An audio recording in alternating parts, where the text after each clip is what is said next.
त्यानंतर अन्य जे उपस्थित मान्यवर आहेत त्यांचं बोलणं या ठिकाणी होईल।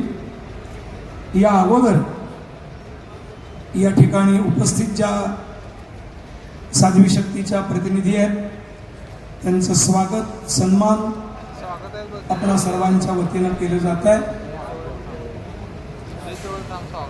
सुशीलामाई महाराज, निर्मलाताई आहेर, विजयाताई साठे, प्रीतिगिरीजी महाराज, अलका भारतीजी, अंजलीताई शिंदे, मंगलताई जेजूरकर आणि ऋतिका दिदी कदम यांनी कृपया व्यासपीठावर येऊन या एकेका मातृशक्तीचं स्वागत सन्मान आणि पूजन करावं। या वरती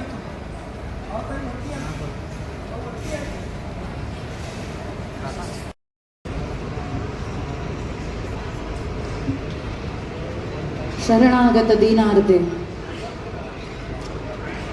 परित्राण परायणे सर्वस्यार्ति हरे देवी मुक्ताबाई नमोस्तुते। महाराष्ट्र सारस्वताला ललांभूत ठरणारे गीता, गाथा, ज्ञानेश्वरी,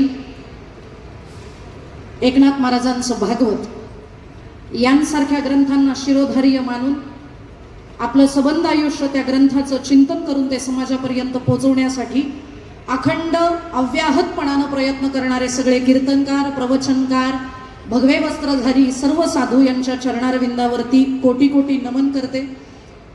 व्यासपीठावरती उपस्थित असणारे अध्यक्ष, त्याचबरोबर सर्व ज्या कीर्तनकार, प्रवचनकार माझ्या भगिनी आहेत, सर्वांच्या चरणारविंदाला कोटी कोटी नमन करते। एवढा मोठा अट्टाहास धर्मकार्यासाठी ज्यांनी या ठिकाणी केलेला आहे ते सिद्धगिरी संस्थानचे मठाधीश आदरणीय परमपूजनीय गुरुवर्य अदृश्य काळसिद्धेश्वरजी महाराज, एकदा त्यांच्यासाठी जोरदार टाळ्या होऊन जाऊ द्या। आणि त्यांनी त्यांच्या तह हयातीमध्ये ज्या गायींसाठी आपलं आयुष्य समर्पित केलेलं आहे, एकदा त्या गायींचा जोरजोरात जयघोष झाला पाहिजे। गो माता की, भारत माता की, महाराणी ताराबाई माता की, महाराणी अहिल्याबाई की।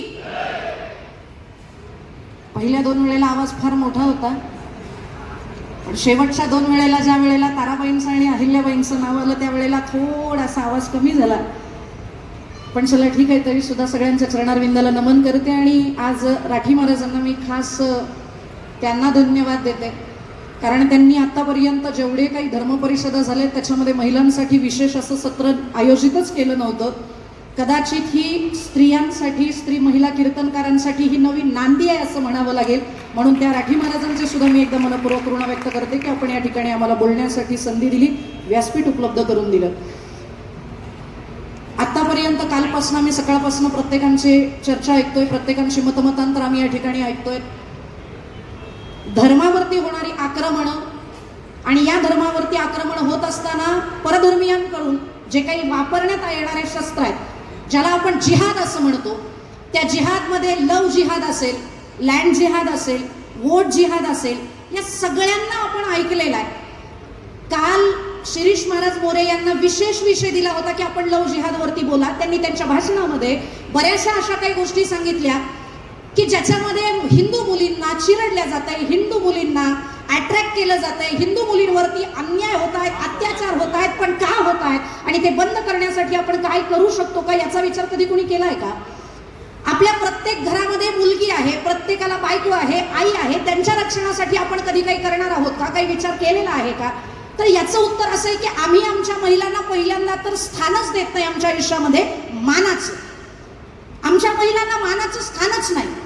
आणि ज्या वेळेला महिलेला घरातनं आदराचं स्थान दिल्या जात नाही त्यावेळेला ती आदरासाठी मला जो आदर देतोय त्याच्याकडे जाण्याचा प्रयत्न करते।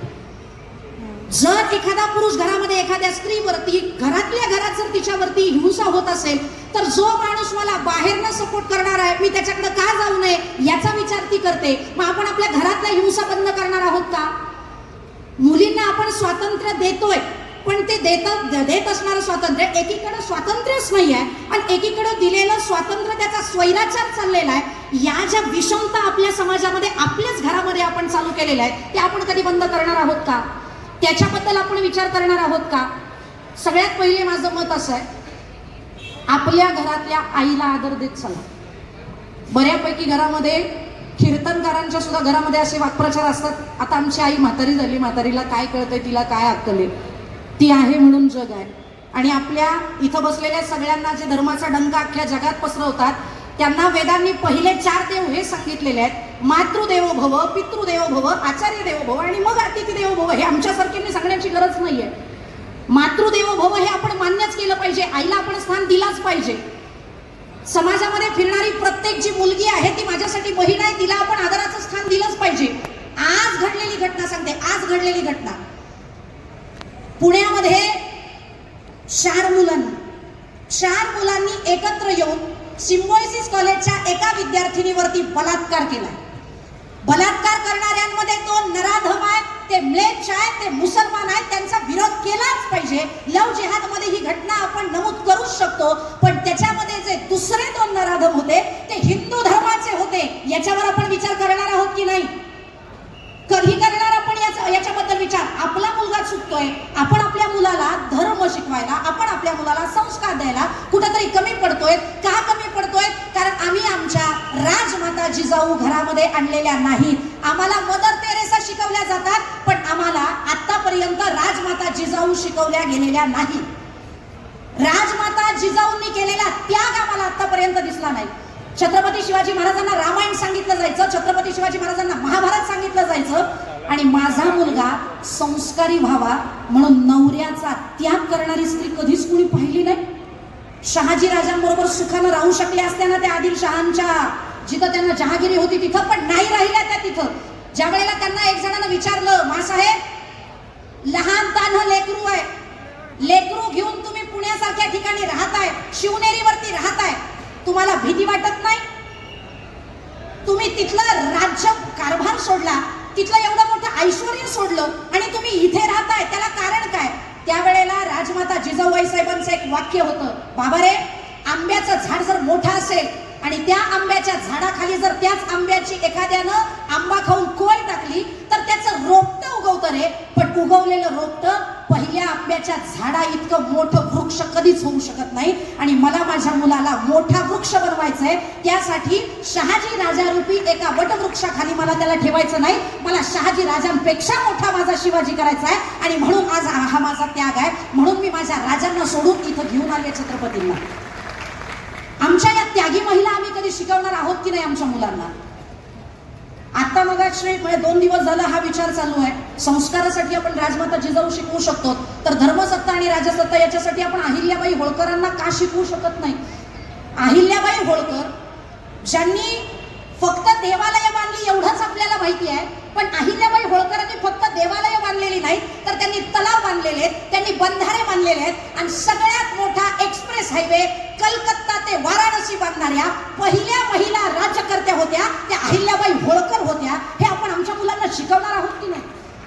एक महिला ज्या वेळेला राजकारण करते तर माझं राजकारण चुकीचं नसावं, मी राजकारण करत असताना ते देवाच्या साक्षीनं करते, म्हणून सबंध आयुष्य त्यांच्या हातामध्ये शिवलिंग होतं. एक हात खाली होता तर एक हात डोक्यावर होता, एक हात खाली होता कारण त्या त्या शिवतत्वाला सांगायचं होतं त्यांना, शिवजी मी तुमचा सांभाळ करते, मी धर्माचं रक्षण करते आणि म्हणून तुम्हाला हातावर घेतलेला आहे. पण दुसरा जो डोक्यावरती त्यांचा हात होता त्यावेळेला त्या कदाचित त्या शिवरायांना ही शपथच घेऊन सांगत होत्या, मी जरी राज्यकर्ती असेल तरी माझ्याकडनं धर्माच्या विरुद्ध कोणतंही कार्य होणार नाही. हे शपथेपूर्वक सांगणाऱ्या जर कोण होत्या ना तर त्या अहिल्याबाई होळकर होत्या. त्याच्यामुळं धर्मसत्ता आणि राजसत्ता एकत्रितपणानं आमच्या याही अगोदर भारतामध्ये नांदलेल्या आहेत. आणि याच्या अगोदर जर थोडं जायचं असेल तर जनक राजांचा विचार करा. जनकजी राजे पण होते पण शुकाचार्यांचे गुरुही होते. ही बाब आपल्याला विस्मरणात घालवून जमणार नाहीये. जनकांना विदेही जनक असं म्हणलं जायचं. त्याच्यामुळे धर्मसत्ता आणि राजसत्ता एकत्र आली पाहिजे. धर्मसत्तेतल्या प्रत्येक माणसानं राजसत्तेत यावं असं नाही, पण राजसत्तेवरती दबाव हा धर्मसत्तेचा असणं ही काळाची गरज आहे. त्याच्यामुळे एखादा जर राज्यकर्ता आपला हिंदू धर्म वाढवणारा असेल, तो एखादं काम चुकत असेल तर त्याला सांगणं हे आपलं कर्तव्य आहे. म्हणून धर्मसत्ता राजसत्ता एकत्र आल्या पाहिजेत आणि त्यानंतर त्याचं सगळ्यात मोठं उदाहरण म्हणजे अहिल्याबाई होळकरांचं आपल्याला देता येणार आहे. अशा खूप साऱ्या राण्या आहेत. गोंड राणी दुर्गावती आपल्या राज्यामध्ये होऊन गेलेल्या आहेत. त्यांचा इतिहास आपल्याला माहिती नाहीये. आम्हाला सगळ्यात जास्त दानशूर कोण शिकवल्या गेल्या तर मदर तेरेसा शिकवल्या गेल्या. असेलही कदाचित ती बाई मोठी, मी कधी वाचली नाही कारण मी हिंदू आहे, त्याच्यामुळे मी हिंदू राण्यांना वाचलंय, बाकीच्या धर्मातल्या राण्यांना वाचण्याचं काही कारण नाही. पण असं म्हणतात की तिने फार मोठे हॉस्पिटल काढले. अरे मग एवढे मोठे तलाव ज्यांच्यामुळं जवळपास त्या कालावधीमध्ये 10 लाख हेक्टर क्षेत्र बागायती खाली आलं, त्या अहिल्याबाईंना आम्ही कधी विसरून चाललोय, त्यांना आम्ही कधी स्मरणात ठेवणार आहोत की नाही याचा विचार झाला पाहिजे. आणि याच्या पुढे जाऊन त्यांचा गौरव गात असताना हा गौरव गायचा आहे कुणासमोर, तर हा गौरव गायचा आहे आपल्या घरातल्या मुलींसमोर. घरामध्ये ज्या वेळेला तुम्ही टीव्हीवरती यूट्यूबवरती एखादी व्हिडिओ लावताय तर ती व्हिडिओ अहिल्याबाईंच्या जीवनपटावरती आधारित आहे का, असेल तर आपण ती दाखवू शकतो का, याचा विचार आपण केला पाहिजे. आमच्या मुली सध्या नाही त्या मार्गाकडे निघालेल्या आहेत, नाही त्या जिहाद्यांच्या बळी पडत आहेत, नाही त्या जिहाद्यांच्या हाती लागत आहेत. त्याचं कारण काय? कारण आमच्या मुलींना आम्ही प्रचंड स्वातंत्र्य देऊन बसलेलो आहेत आणि त्या स्वातंत्र्याचा स्वैराचार आमच्या मुली करायला लागलेल्या आहेत. जवळपास काहीतरी आपल्या संविधानानं मुलींना अधिकार दिलेला आहे की भारतीय घटनेनुसार 2 भिन्न धर्मीय व्यक्तींनी आपापले धर्म न बदलता स्पेशल मॅरेज ऍक्ट नावाखाली विवाह त्यांना करता येतो. त्यांना विवाह करता येतो. माझं असं मत आहे, त्यांना जर विवाह करायचा असेल तर फक्त त्या मुलीनं त्या मुलाला हा प्रश्न विचारा, तुझ्याशी लग्न करायची माझी तयारी आहे. थोडं कानाला अवघड वाटणार आहे मी बोलतेय ते, पण तरी महत्वाचं व्यवस्थित आहे का सांगा. लग्न करायला तयार आहे, फक्त लग्न करूनही मी माझा हिंदू धर्म बदलणार नाही, तर माझ्यासाठी तुला हिंदू होता येतंय का ते बघ, लग्न करायची पण तयारी आहे. म्हणतील आमच्या मुली अशा कधी, जर त्यांच्या मुलांना जिहाद करता येतो तर आमच्या मुली जिहादी होऊ शकत नाहीत का? काही जण म्हणतील ताई जिहाद आमच्या धर्मानं शिकवला नाही. कोण म्हणतं शिकवला नाही? आमचे तुकोबा ठणठणीत सांगतात, अगदी ठसठशीत सगळ्यांना सांगतात, धर्माचे पालन आणि करणे पाखंड खंड हेच आम्हा करणे काम, बीज बीज वाढवावे नाम. त्या नामामध्ये धर्मही येतो, त्या नामामध्ये आपला संस्कारही येतो, कुळही येतं. आपला संस्कार वाढवणं, आपलं कुळ वाढवणं, आपला धर्म वाढवणं हे काम मुलींनी करायचं आहे. मग जर एखादा जिहादी एखाद्या मुलीला म्हणत असेल मी हिंदू धर्म स्वीकारायला तयार आहे, तर माझा अशा विवाहाला विरोध नाही. त्यानं हिंदू धर्मात यावं आणि जी पॉलिसी तिकडं असते ती पॉलिसी इकडं राबवावी. त्याने इकडं यावं, धर्माचं काम करावं, धर्मासाठी वाटेल ते करण्याची त्याने तयारी ठेवावी. आणि याच्या पुढचा मला लव जिहादचा अजून एक मुद्दा सांगायचा आहे. आतापर्यंतच्या वक्त्यांनी फक्त जिहाद हा मुलं मुली नेतात एवढाच सांगितलाय. याची अजून एक बाजू आहे जी आपण कधी विचारात घेतलेली नाही. लव जिहाद मध्ये फक्त मुलगा मुलीला फसवत नाही, तर मुसलमान समाजातल्या मुली सुद्धा मुलाला फसवतात. याचा आपण विचार करणार आहोत की नाही? कित्येक तरी अशा केसेस आम्ही बघितलेल्या आहेत की एकुलता एक मुलगा लहानाचा मोठा केला, त्याच्यासाठी आयुष्यभर मरले, पण एका मुलीच्या प्रेमात पडला आणि त्या मुलीनं सांगितलं मी तुझ्याशिवाय राहू शकत नाही, पण मी माझ्या आई वडिलांशिवाय राहू शकत नाही. आई वडिलांना भेटायला घेऊन गेल्यानंतर त्यांनी सांगितलं आम्ही आमची सोन्यासारखी मुलगी तुझ्या हवाली करायला तयार आहोत, पण तू मुसलमान झाला पाहिजे. आणि त्या मुलीसाठी मुसलमान बनायला तयार झालेली अशी खूप सारी मुलं आहेत. याचा विचार आपण करणार आहोत का? आणि म्हणून या सगळ्या गोष्टींचा विचार जर आपण करत असू तर कुठंतरी घरामध्ये आपल्या चुका होत आहेत याचा विचार आपण केला पाहिजे. या जिहाद्यांना जर सडेतोड उत्तर द्यायचं असेल तर घरामधल्या प्रत्येक मातृशक्तीनं थोडंसं ताकदीनिशी घरात उतरणं गरजेचं आहे. आमच्या घरातल्या स्त्रीला फक्त मुलांसमोर फक्त बायकोला तू माझ्या घरातली लक्ष्मी आहेस, तू गृहमंत्री आहेस आणि तू जसं म्हणशील तसंच घर चालेल असं जर वारंवार मुलांवरती बिंबवलं ना, तर ती मुलं जी 4 लोकांमध्ये आपल्या आईचा पाणउतारा करतात ती इथून पुढे करणार नाहीत. आणि जर आईची जरब घरावरती राहिली ना तर घर टिकल्याशिवाय राहणार नाही, घर कधीच फुटणार नाही. पण हे काम आमच्या मातृशक्तीचं आहे आणि त्या मातृशक्तीला काम करण्यासाठी प्रवृत्त करण्यासाठी प्रत्येक पुरुषाचं हे काम आहे. Give respect and take respect. तुम्ही तिला मुलीला आदर द्या, मुलांसमोर तुमची भांडणं कमी करा, घरामध्ये किमान जास्त काही नाही करता आलं तर किमान शुभंकरोती तरी मुलानं म्हणली पाहिजे. सकाळी उठल्यानंतर कराग्रे वसते लक्ष्मी त्यानं म्हणलं पाहिजे, मुलीनं म्हणलं पाहिजे. हे आपण करू शकणार आहोत का? आणि हे कशासाठी करायचं आहे तर हे जे काही असणारे जिहाद आहेत ते वाढत चाललेले आहेत, परधर्मीयांचं आक्रमण आपल्यावरती वाढत चाललेलं आहे म्हणून करायचं आहे. पण आता लव जिहाद जो होतो त्या होण्यापाठीमागं कारण काय तर त्याच्यातलं पहिलं कारण असं आहे, लव जिहाद चालू झाला. पहिली केस लव जिहादच्या विरोधामध्ये केरळ राज्यात 2016 साली 25 मेला कोर्टामध्ये गेली होती आणि सगळ्यात पहिला लव जिहाद जो घडला होता, असं मी आत्ता ज्या वेळेला गुगलला सर्च केलं त्यावेळेला कळलं की आथिया अशोकन नावाची मुलगी आहे, त्या मुलीचं पहिल्यांदा लग्न झालं. त्या मुलानं लग्नाच्या अगोदर तिचं धर्मांतरण घडवून आणलं. मला एक बारीकसा मुद्दा इथं नमूद करायचा आहे. लग्नाच्या अगोदर त्यानं धर्मांतरण घडवलं. हेच जर धर्मांतरण न करता तिनं त्याच्याशी लग्न केलं असतं तर ते लग्न भारतीय घटनेनुसार, भारतीय संविधानानुसार झालं असतं. जर लग्नानंतर त्यानं धर्म बदलण्याचा विषय घेतला असता तर तिनं तो ठरवला असता.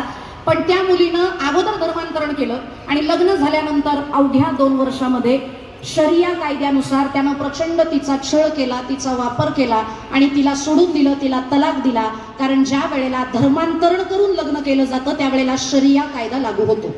पण हेच जर लग्नाच्या नंतर तिनं तो धर्म बदलला नसता किंवा धर्म बदलला जरी असता तरी त्याच्या मालमत्तेमध्ये हिस्सा मिळवणं, महिन्याची पोटगी मिळवणं हे तिला पॉसिबल होऊ शकलं असतं. पण ते तिला पॉसिबल झालं नाही कारण तिनं लग्ना अगोदर धर्म बदललेला होता असं त्यांचं म्हणणं आलं. ही सगळ्यात पहिली केस 2016 साली झाली असं त्यांचं म्हणणं आहे, गुगलचं म्हणणं आहे. पण माझं असं मत आहे, हा लव जिहाद म्लेच्छांचं आक्रमण भारतावरती झाल्या दिवसापासून चालू आहे.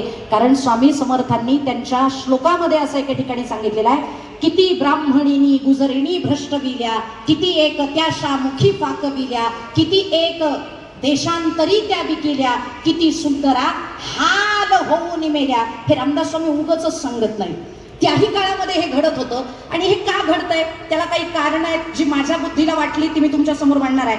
पहिलं कारण आहे, आपल्या देशामध्ये भारत देश जर तुम्ही बारकाईनं विचार केला, एका बाजूला पाकिस्तान आहे, एका बाजूला चीन आहे आणि आता एका बाजूला बांगलादेश आहे. असा बांगलादेश की ज्या बांगलादेशामधनं प्रचंड रोहिंग्या मुसलमान आपल्याकडे येत आहेत. एक तर पहिलेच पाकिस्तानामधल्या मुली यांनी हालहाल करून मारलेल्या आहेत, अशाच त्या जगत नाही, त्याच्यामुळे त्यांना मुली नाहीयेत. त्या मुली कुठं मिळतील तर 2 देश आहेत.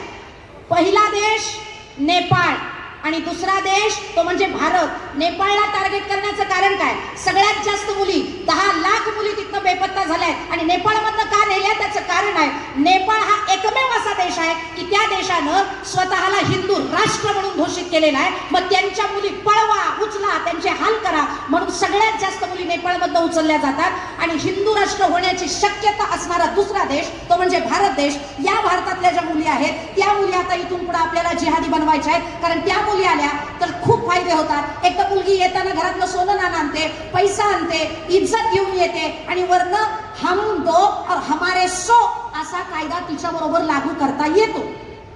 हे खूप सारे फायदे या हिंदू मुलींकडनं होतात. म्हणून हा लव जिहाद, परदेशातून येणाऱ्या मुसलमानांना मुलींची कमतरता, त्यांना दाखवली जाणारी प्रलोभनं, म्हणून हा लव जिहाद होतो. दुसरं कारण, त्या मुलींना धर्मांतरण करून 56 देश फक्त मुसलमानांचे आहेत, तर अवघ्या विश्वावरती मुसलमानांची सत्ता असावी हा त्यांचा असणारा मानस. याच्यासाठी लव जिहाद करतात. धर्म वाढवणं, धर्म पाठवणं. आणि लव जिहादला जो पैसा मिळतो तो पैसा, माझ्या अगोदरचे वक्ते काहीतरी म्हणले की परदेशातनं बराचसा पैसा येतो, सौदी अरेबियामधनं पैसा येतो.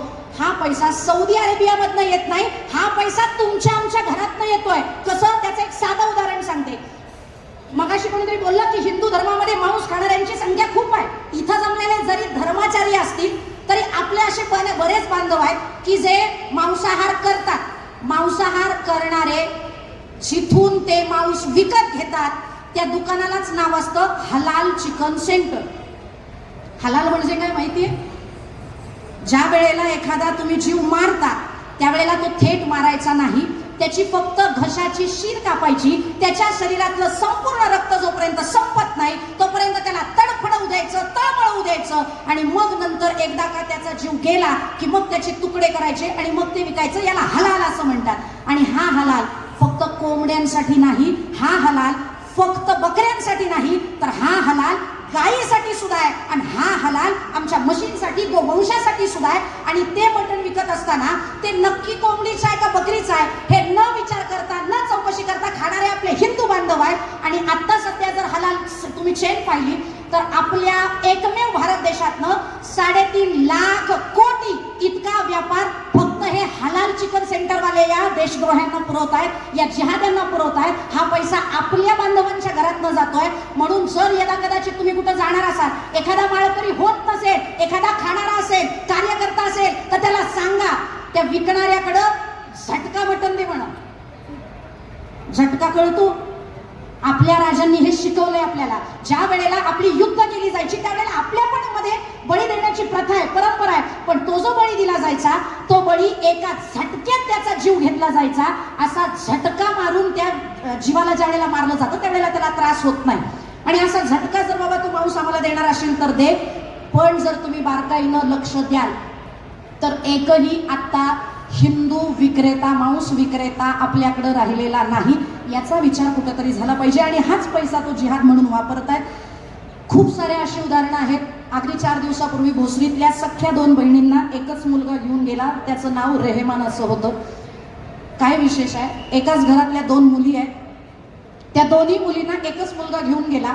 आणि ज्यावेळेला पोलीस स्टेशनमध्ये त्यांच्या आई वडील तक्रार करायला गेले की अरे बाबा किमान 2 भाऊ असते तर आम्ही त्या दोघांना त्या मुली दिल्या तरी असत्या, दोघींनी एकाच घरात कसं काय राहायचं, तर त्या दोघी मुली त्या आई वडिलांसमोर बोलत्या झाल्या, आम्हाला अडचण नाही, आम्ही सख्या बहिणी सौती म्हणून राहायला तयार आहोत. आणि हे का घडलं, आमच्या मुलांना इथं मुली मिळेनात, कितीतरी भगवे वस्त्रधारी झाली आहेत आमची मुलं, का आम्हाला मुली नाही आहेत, पण यांना मात्र एकाकाला 2-2 मुली मिळत आहेत. त्याचं कारण आहे त्यांच्या हातामध्ये प्रचंड गंडे बांधलेले होते, त्यांच्या गळ्यात गंडे बांधलेले होते, त्यांना प्रलोभन दाखवण्यात आली होती. आणि जर तू अल्लाची होशील तर कदाचित तुला जन्नत मिळेल हे तिला सांगण्यामध्ये आलेलं होतं. त्याच्यामुळे त्या दोघी जणी त्याच्या बरोबर गेल्या. आई वडिलांना काहीही करता आलं नाही. आणि हे जर असंच चालू राहणार असेल तर कदाचित भारतामध्ये एकाही हिंदूला लग्नासाठी बायको मिळणार नाही. आणि ही वाईट वेळ भारतावरती येऊ नये असं वाटत असेल तर आपल्या घरातल्या मुलींना योग्य त्या वेळेला आपण संस्कार देणं गरजेचं आहे. आणि गेल्या वेळेला एका धर्मपरिषदेमध्ये मी एक वाक्य ऐकलं होतं. आज इथं शीख संप्रदायाचे काही धर्मगुरू बसलेले आहेत. त्यांच्याकडं पुरुषांना गुप्ती बाळगण्याची, ती जी काय असते कट्यार म्हणतात ना त्याला मराठी, कट्यार बाळगण्याची त्यांना परवानगी आहे. तशी भारतातल्या प्रत्येक महिलेला स्वसंरक्षणासाठी कट्यार वापरण्याची परवानगी देण्यात यावी असं माझं जाहीर आव्हान आहे. स्वसंरक्षण आहे ते वापरलं पाहिजे. नुसत्या मिरचीच्या पुडीचा मी किती दिवस हातामध्ये घेऊन फिरणार आहोत, एकदा होऊनच जाऊ द्या. आणि तुम्हाला असं वाटत असेल अरे तुमचे जीव आहेत का, माझ्याकडे बघून कोणी म्हणणार नाही, पण ज्या वेळेला आपल्या अंगावरती येतं ना त्यावेळेला त्याला मारण्यासाठी आमची तयारी असेल, आम्ही ते करू शकतो. फक्त आम्हाला काही परवानग्यांची गरज आहे आणि घरातल्या संस्कारांची गरज आहे. घरातले संस्कार हे आईकडनंच गेले पाहिजे. घरामध्ये आई संस्कार देऊ शकत नाही कारण आईचं लक्ष संपूर्णतः टीव्ही मध्ये असतं. माझी मुलगी मोबाईलवरती कुणाला बोलते, काय बोलते, कशा पद्धतीत तिचं वागणं आहे, तिचे कपडे बदललेत का, याचा विचार केला जात नाही. आणि तो विचार होणं कुठंतरी काळाची गरज आहे. म्हणून मातृशक्तीनं प्रभावी काम करणं ही सध्या काळाची गरज आहे. फक्त कीर्तनकार, प्रवचनकार, महिला कीर्तनामध्ये आणि बरेच जण सुरुवातीला असं काहीतरी बोलले की 5-5 मिनिटं 10-10 मिनिटं प्रत्येकानं बोललं पाहिजे, हे सांगण्याची गरज नाहीये. आत्ता सध्या महाराष्ट्रातला प्रत्येक प्रवचनकार, कीर्तनकार धर्मजागृतीसाठी बोलतोय आणि त्याच्यासाठी तो काहीही अपेक्षा ठेवत नाही. धर्माचं जागरण करायचंय, धर्म वाचवायचा आहे म्हणून तो बोलतोय. फक्त असे जर धर्माचे कार्यक्रम असतील तर तिथं मात्र प्रत्येक धर्माचार्यानं यावं, एवढीच एक अपेक्षा प्रत्येकाकडनं केली पाहिजे. आणि मी सर्व महिला कीर्तनकारांना एक जाहीर आवाहन करणार आहे. आपली संख्या आज इथं कमी आहे कारण मोजक्याच काही कीर्तनकारांना फोन गेले होते. अशा खूप साऱ्या कीर्तनकार जर तुम्हाला कॉन्टॅक्ट झाला तर आपल्या परिसरातल्या सगळ्या कीर्तनकारांना बोलवण्यात यावं. आणि राठी महाराजजी जाता जाता माझं एक सांगणं आहे, भारतवर्ष शिव आणि शक्ती दोघांनाही मानतो. जर शिवाला स्थान असेल तर शक्तीलाही स्थान मिळावं. तुम्ही आज तो प्रयोग केला त्याबद्दल तुमचं अभिनंदन आहे.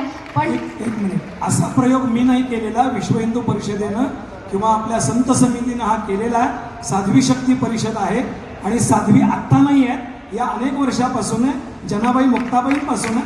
त्यामुळे तुम्ही हे मला श्रेय देऊ नका, हे स्वामीजींचं आणि या सर्व संतांचा विचार आहे. त्यामुळे आपण इथं हे स्वतंत्र सत्र मुद्दाम ठेवलं. धन्यवाद. या सगळ्या सुरुवात तुम्ही केली, तुम्हाला पण धन्यवाद, तुम्हाला पण धन्यवाद, स्वामीजींना पण धन्यवाद.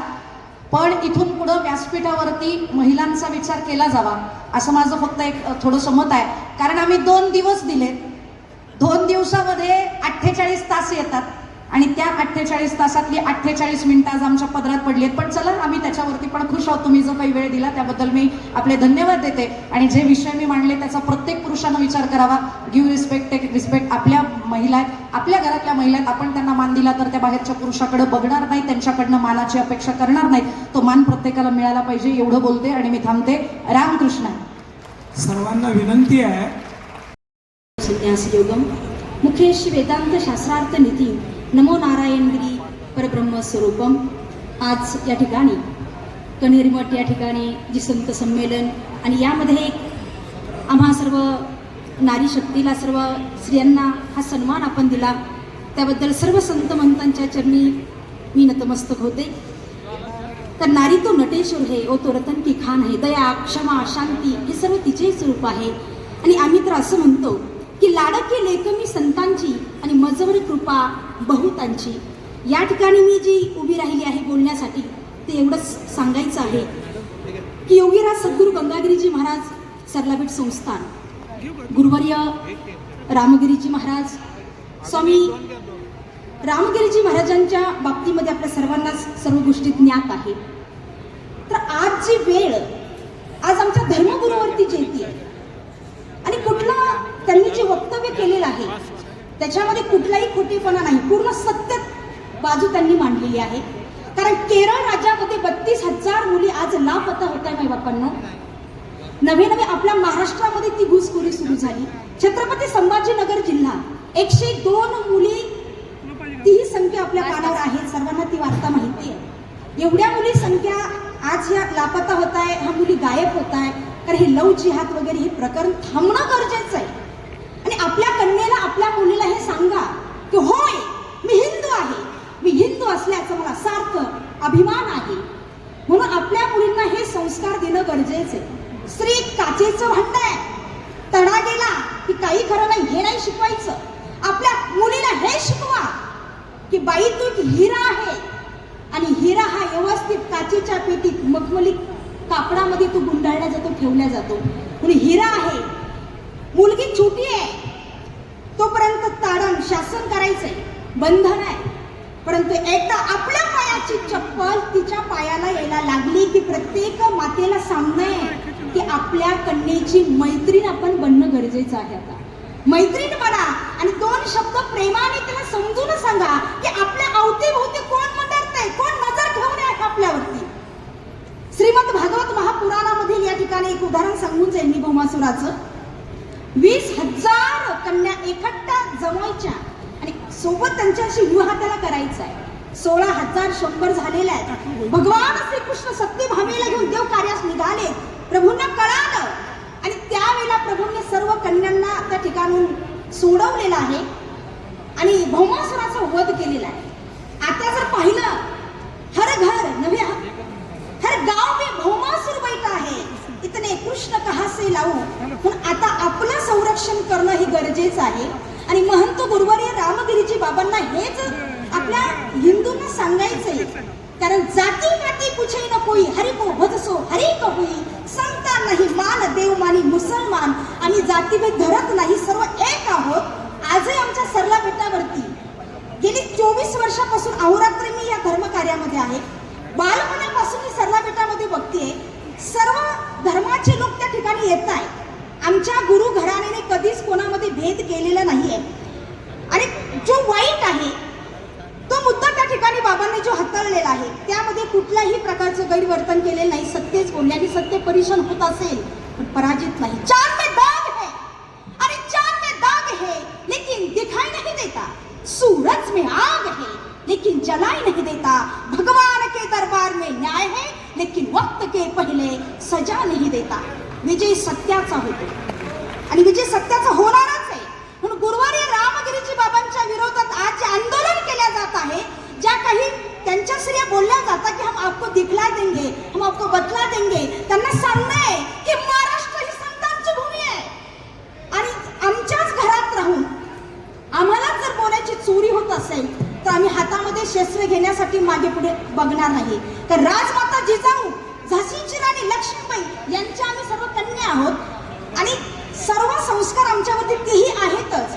पण आमच्या संतांना जर काही त्रास होत असेल, हा मानसिक त्रास नाही, कुठेतरी थांबणं गरजेचं आहे. आणि जे काय तुम्ही त्यांच्या विरोधात केस वगैरे करताय, नारायण हे कुठेतरी थांबणं आता गरजेचं झालेलं आहे. नाही थांबलं तर आम्ही कोणी या ठिकाणी शांत बसणार नाही. सद्गुरु गंगागिरीजी महाराज की, परमपूज्य नारायणगिरीजी महाराज की, महंत स्वामी रामगिरीजी महाराज की. धन्यवाद. करता जमलोय, काय करण्याकरता जमलोय हे खरं तर आता मी सगळं सांगण्याची गरज नाही. पण मात्र यातून आपल्याला नेमकी निष्पत्ती काय मिळणार आहे, आपण काय केलं पाहिजे, या धर्मजागृती करता तुम्ही आम्ही काय केलं पाहिजे, आणि मातृशक्तीपासून मातृशक्तीकडून नेमकं अपेक्षित काय आहे. आणि केवळ मातृशक्तीच नाही तर सर्व कुटुंब, या कुटुंबामधून तुमच्या माझ्याकरता काय नेमकं अपेक्षित आहे हे सांगणं गरजेचं आहे. सगळ्यात पहिल्यांदा हा देश करोडो लोकसंख्येचा आहे. 141 कोटी जनता या देशामध्ये वावरतीये. तरी सुद्धा संत तुकडोजी महाराज म्हणतायत आम्हाला मानव पाहिजे, आम्हाला माणूस पाहिजे. असं का म्हणतायत?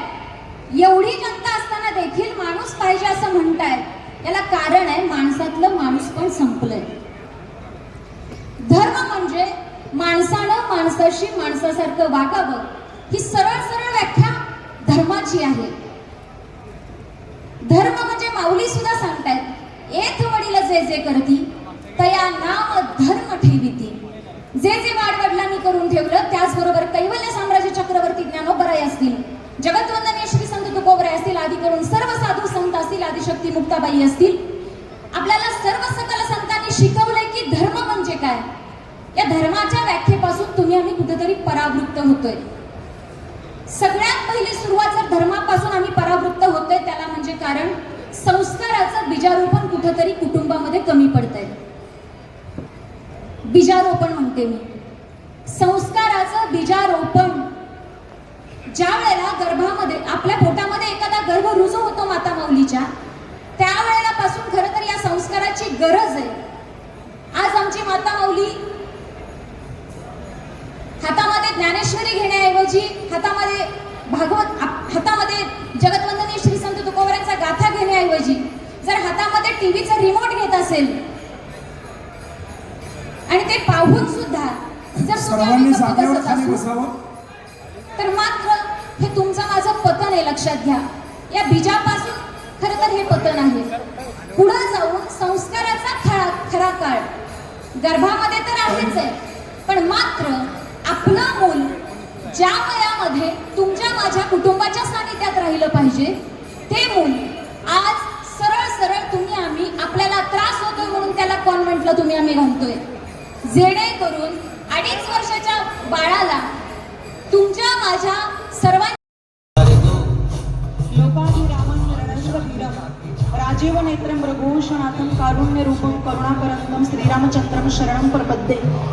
सर्व मंगल मांगल्ये शिवे सर्वार्थ साधिके शरण्ये त्र्यंबके गौरी नारायणी नमस्तुते. करवेर निवासरी आदिशक्ती माता जगदंबा महालक्ष्मी मातेच्या या पवित्र असणाऱ्या भूमीमध्ये सिद्धगिरी महासंस्थानच्या वतीने काळसिद्धेश्वरजी महाराज यांनी हा धर्मजागृती सोहळा या ठिकाणी संपन्न करत असताना जागर श्री शक्तीच्या या कृपया जागेवर बसून घ्यावं. कार्यकर्त्यांना विनंती आहे, जागेवर बसून घ्यावं. पुढची गर्दी कमी करावी.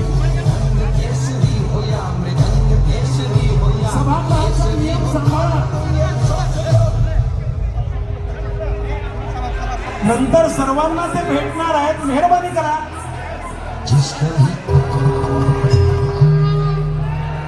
जो लावलेला स्पीकर आहे, जो डीजे आहे तो बंद करा. डीजे बंद करा. बाहेर असणारा डीजे बंद करा बिलकुल. आपल्या सर्वांचे माननीय मुख्यमंत्री या ठिकाणी आलेले आहेत. हे सत्र चालू असताना ते ऐकणार आहेत. मेहरबानी करून बाकीची गर्दी सगळ्यांनी कमी करा.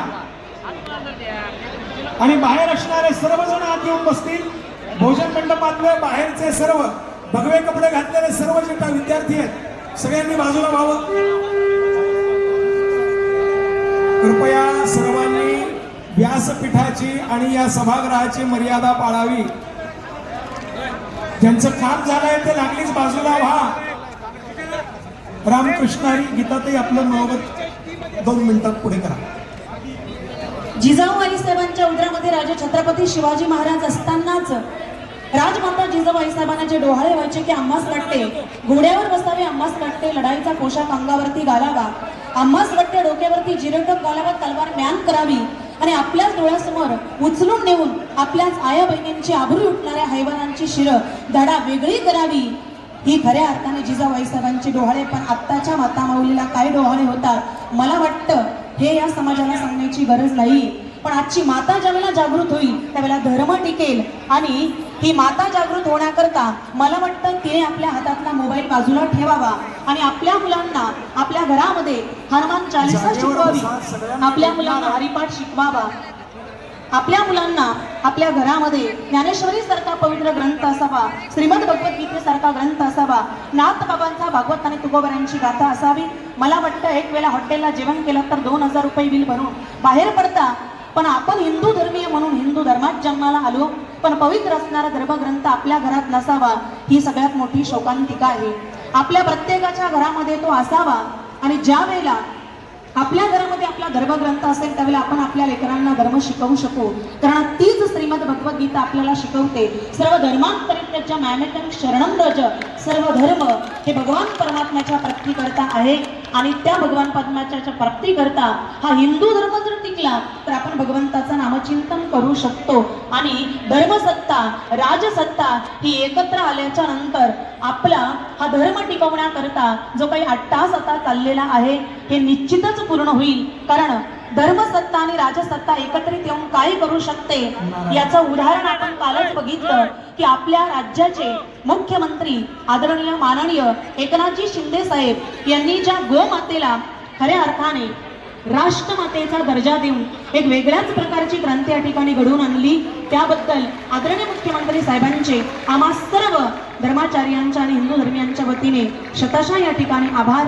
आणि या धर्माबद्दल बोलत असताना ज्या पद्धतीने आपल्या संतांनी आपल्याला सांगितलं धर्माचे पालन करणे, पाखंड खंडन किंवा दयातीचे नाव भूतांचे पालन, अनेक निर्दलन कंटकांचे कंटक म्हणजे दुष्ट म्हणजे शत्रू त्याच्यावरती खऱ्या अर्थाने आपण आणि शस्त्र चालवणं आणि त्याला शिक्षा करणं मला वाटतं हीच आपल्या संतांनी आपल्याला शिकवलेली दया आणि हीच आपल्याला शिकवलेली संस्कृती आणि धर्म आहे. आणि हा टिकवण्याकरता मला वाटतं या स्त्री शक्तीपासून सुरुवात झाली पाहिजे. आणि बाळ आपल्या उदरात असतानाच त्या लेकराला आपला धर्म कसा शिकवायचा याकरता संस्कार हे आईपासूनच केलेले असतात.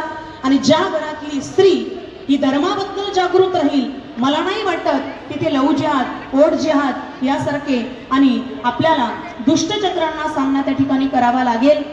या हिंदू धर्माबद्दल आणि धर्मजागृतीबद्दल बोलत असताना खऱ्या अर्थाने या ठिकाणी आम्हा सर्व महिला कीर्तनकारांना बोलण्याची या ठिकाणी संधी दिली त्याबद्दल व्यासपीठाचे शतशः आभार. रामकृष्ण हरी. धन्यवाद. पुष्पाताई पाटील, इंचगिरी संप्रदाय.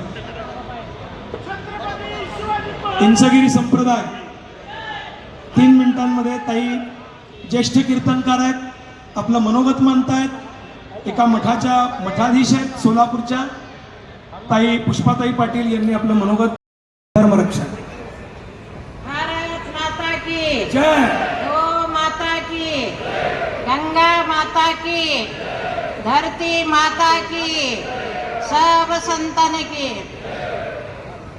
आज 2 दिवसापासून आपण धर्मरक्षणाविषयी बरेचसे विषय ऐकत आलेलो आहोत आणि ऐकलेले आहेत. याला आपण कसं सामोरं जायचंय हे विषय सुद्धा झालेले आहेत. या ठिकाणी गावो विश्वस्य मातरः, मला हा शब्द विशेष करून आठवला कारण न भूतो न भविष्यती या सभामंडपामध्ये व्यासपीठावर ज्या गोमातेचं पूजनाने या ब्रह्मसभेला सुरुवात झाली म्हणून मी अदृश्य काडसिद्धेश्वर महाराजांना अनंत अनंत नमस्कार करून मी 2 शब्दामध्ये एकच मुद्दा मांडून मी माझे 2 शब्द या ठिकाणी संपविते. मातृशक्तीने समाजाला कोणतं शिक्षण द्यावं असा जर प्रश्न आपल्या पुढे आहे. सर्व शिक्षण मातृशक्तीच देते. घरामध्ये काम करते, मुलांना शिकवते, नवऱ्यांना धडा देते, पालकांना धडा देते, मुलींना धडा देते. पण आज एक चुकायलेली आहे मातृशक्ती. लहानपणापासून तिनं जे मोबाईल बघते आणि मुलांच्या हातात मोबाईल देते, त्यामुळे संस्कार देण्याचं विसरायला चाललेलं आहे, विसरून गेलेलं आहे. म्हणून माझी एक कळकळीची विनंती आहे. या ठिकाणी काही महिला नाहीत, परंतु मी ज्या ज्या ठिकाणी जाते त्या ठिकाणी मी हेच एक सांगते की आपल्या देशामध्ये ज्या ज्या शाळा आहेत, हायस्कूल आहेत, या ठिकाणी पूर्वीचे गुरुकुल पद्धती जर आली तर चांगलं बरं होईल. कारण त्याच्यामुळे आम्हाला जास्त संस्कार देण्याची वेळोवेळी गरज पडणार नाही. पूर्वीच्या काळामध्ये गुरुकुल पद्धती होती आपल्या भारत देशामध्ये आणि ब्रिटिश सरकार आल्यापासून आपल्या देशामध्ये ती गुरुकुल पद्धती संपवण्यात आलेली आहे. आणि ही ब्रिटिशांची अलीकडची जी संस्कृती, शाळा, हायस्कूल झाले, याच्यामध्ये आपलं भारतीय शिक्षण जे राहिलेलं आहे, संस्कृती जी राहिलेली आहे आणि ती बाजूला गेलेली आहे. त्यासाठी माझं मनोमन विचार मी सर्वांना सांगते आणि मुख्यमंत्री साहेबांना सुद्धा सांगते की यापुढे आम्ही सर्व मताने निवडून देणार आहोतच, पण गुरुकुल पद्धती जर प्रत्येक शाळेवर आली तर महिलांचे सुद्धा संस्कार देण्याचे कष्ट कमी पडतील. आणि महिलांना मी वरचेवर रोज मी घरोघरी सांगतच आहे की आपल्या मुलींवर लक्ष ठेवलं पाहिजे. ज्या काळामध्ये शिवाजीराजे लहान असताना एका नर्तिकेचं नृत्य बघायला गेले आणि हे जिजाऊला समजलं. जिजाऊने बाजूला घेतलं आणि सांगितलं, राजे, तुम्हाला नाचकाम करण्यासाठी मी बनवलं नाही, तर तुम्हाला स्वातंत्र्याचे धडे देऊन स्वराज्य हातात देण्यासाठी घडवलं आहे. अशी सांगणारी माता आज आपल्या घराघरातून तयार करावी लागेल आणि करता येईल. आजच्या ह्या धर्मसभेतून घरोघरी हे विचार प्रसार जातील असे मी या ब्रह्मसभेत माझा शब्द देऊन 2 शब्दांना विराम देते. धन्यवाद. भारत माता की जय. धन्यवाद माताजी. अनेक वक्ते आहेत बोलण्याकरता, संपूर्ण दिदी आहेत, संत जन. पण जय घोषाच्या माध्यमातून करायचं आहे.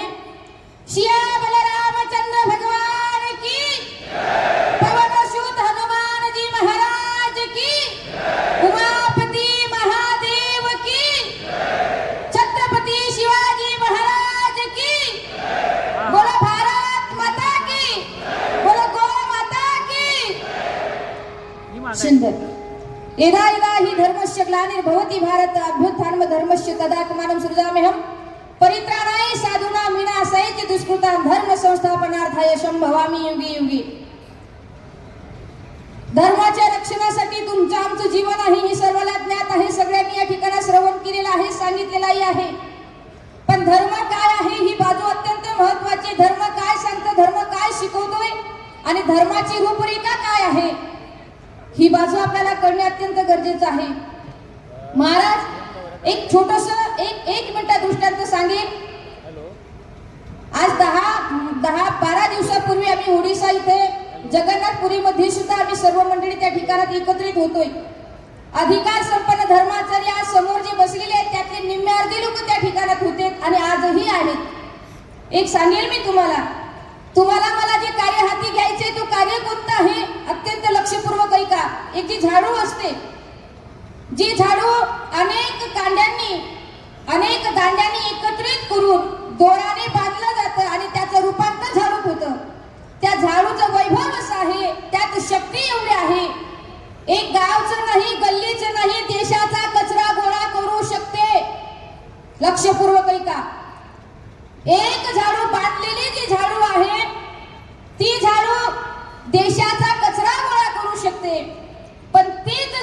झाडूचा दोर जर तुटला गेला किंवा सुटला गेला तर ती झाडू स्वतः कचऱ्यात रूपांतर होते, हा महत्वाचा विषय आहे. तुम्ही समजू शकता मला काय बोलायचं आहे. तसं आज आपण त्या झाडूप्रमाणे सगळेजण एकत्रित बांधलेलो आहे आणि ते बांधलेलो आहे धर्माने, नीतीने बांधलेलो आहे, चारित्र्याने बांधलेलो आहे. आणि चारित्र्य, नीती, धर्म आपल्याला काय सांगतं तर आपल्याला फक्त एक सांगतं की सत्य माणसाने कधी सोडता कामा नये. सत्य जिथं आहे तिथं परमात्मा आपल्या समक्ष आहेत.